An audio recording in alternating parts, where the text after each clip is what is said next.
Hello po mga ka-vlog, no? Ito lang naman po ulit si Young Master, no? Bibigay sa inyo ng tips at tutorial, no, mga ka-vlog, no? Ating pong pag-uusapan ngayon ay electrocution, no, mga ka-vlog. Ano ang electrocution? Sa pagka-kuryente, no, mga ka-vlog. Kasi marami po akong napapanood nitong mga nakaraan ay mga bata, no, nakakuryente, no, mga ka-vlog. Kasi ang ginagawa po ng mga bata o like baby, no, mga ka-vlog, tinutusok po ng tinidor yung mga outlet, no, mga ka-vlog. Yun, no, sa magandang araw po, no, sa inyong lahat. At ito, no, naway may matutulan po kayo, no, mga ka-vlog.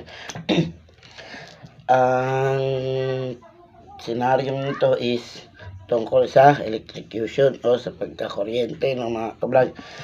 At kung tayo magano ng extension, huwag po sana natin ilagay sa kung saan like sa lapag o yung naaabot ng mga bata, no, mga ka-vlog.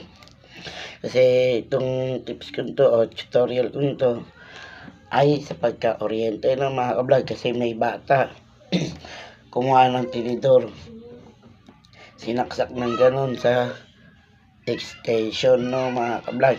Anong nangyari sa bata? Na kuryente, mga ka-vlog, no. Yun, no, mga ka-vlog.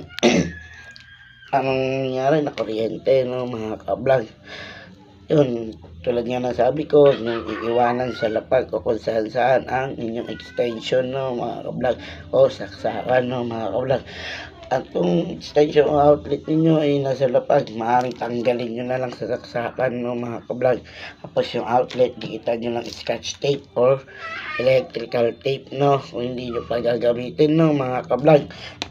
Or bantayan nyo po ang inyong mga anak, no, mga ka-vlog, na wag sundutin ng tinidor, no, o kung anumang bagay o alambre, no, mga ka-vlog. Kasi baka last na buhay na ng inyong mga anak kung sakaling mangyari yun, no. Mga ka-vlog, no, ingatan po natin ang ating mga anak, ng mga ka-vlog. Kasi yung mga nakikita ko, yun na nga po, sa kuryente, no, mga ka-vlog, no. Dahil sa simpleng pagsaksak lang nila ng tinidor, no, nakakuryente na, no, mga ka-vlog.